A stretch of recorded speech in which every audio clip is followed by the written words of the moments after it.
Christ est la puissance de Dieu et la sagesse de Dieu. 1 Corinthiens 1, 24.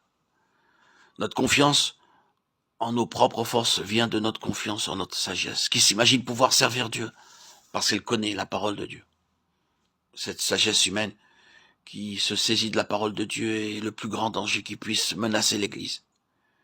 Car c'est par ce subtil artifice que le croyant se laisse entraîner à continuer par l'effort de la chair ce qu'il avait commencé par l'esprit. Pour nous préserver de ce danger, nous devons recourir au Saint-Esprit, vouloir qu'il nous enseigne, avoir une sainte terreur de marcher selon la chair, obéir avec docilité de l'obéissance à laquelle Christ promet l'Esprit, et croire que la puissance de l'Esprit nous fera vivre d'une vie divine. Voilà ce qui nous mettra à l'abri de tout péril. Cherchons à réaliser pleinement que la chair et l'Esprit sont les deux principes de toute vie humaine.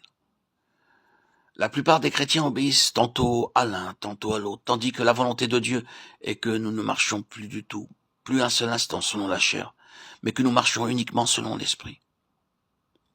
Que cette volonté de Dieu soit la nôtre aussi. C'est pour cela que le Saint-Esprit nous a été donné.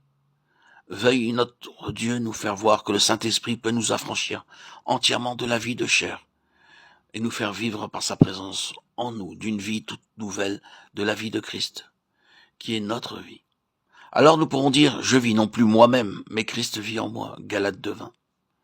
L'Épître aux Galates doit enseigner à l'Église que la justification par la foi n'est que le premier pas dans la vie chrétienne, et qu'ensuite, il faut marcher par l'Esprit. Retournons à ce que prêchait Jean-Baptiste, au Christ qui ôte le péché du monde, au Christ qui baptise du Saint-Esprit. Jean 1:29. Matthieu 3:11. Pourquoi s'en tient-on généralement à croire que Jésus ôte le péché du monde? Jean 1:29, sans croire aussi qu'il baptise du Saint-Esprit. Les prophètes et les apôtres, au contraire, insistent sur le don de l'Esprit, qui est la source de toute vie nouvelle, de toute disposition nouvelle, et qu'il est nécessaire de recevoir pour pouvoir obéir au commandement de Dieu. Les prophètes et les apôtres traitent cette vérité au point de vue moral. De là l'opinion traditionnelle de considérer le don du Saint-Esprit comme le sceau du pardon et de l'adoption, et de croire aussi que la joie et la gratitude produiront alors une vie nouvelle chez le croyant. En partant ainsi, on fait dépendre cette vie nouvelle d'un agent tout psychologique. Et pourtant, cette manière de voir se trouve dans les ouvrages de nos meilleurs auteurs. Les Écritures, au contraire, insistent sur la puissance du Saint-Esprit pour opérer une nouvelle création en l'homme, pour être en lui la source, le principe de toute disposition morale et de toute activité individuelle. Romains 8:2.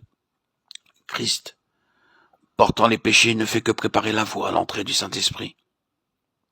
Jean 7:39. La rémission des péchés est sans doute la base de la doctrine chrétienne, mais non toute la doctrine chrétienne.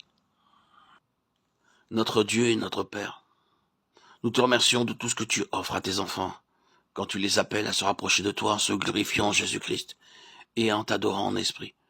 Daigne réaliser ces choses en nous, soit dans notre vie habituelle, soit dans notre culte.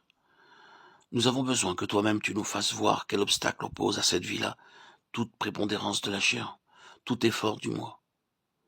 Daigne ouvrir nos yeux sur ce piège de Satan.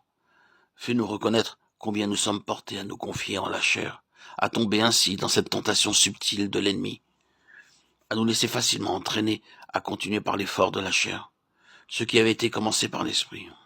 Oh, puissons-nous apprendre à nous confier en toi seul, à attendre de toi que tu produises en nous le vouloir et le faire selon ton bon plaisir. Philippiens 2:13. Daigne aussi nous enseigner comment on peut dominer la chair et briser son empire. Par la mort de ton Saint-Fils, notre vieil homme a été crucifié avec lui. Enseigne-nous à regarder toute chose comme une perte pour être rendu conforme à cette mort, pour voir notre nature déchue rester dans la mort.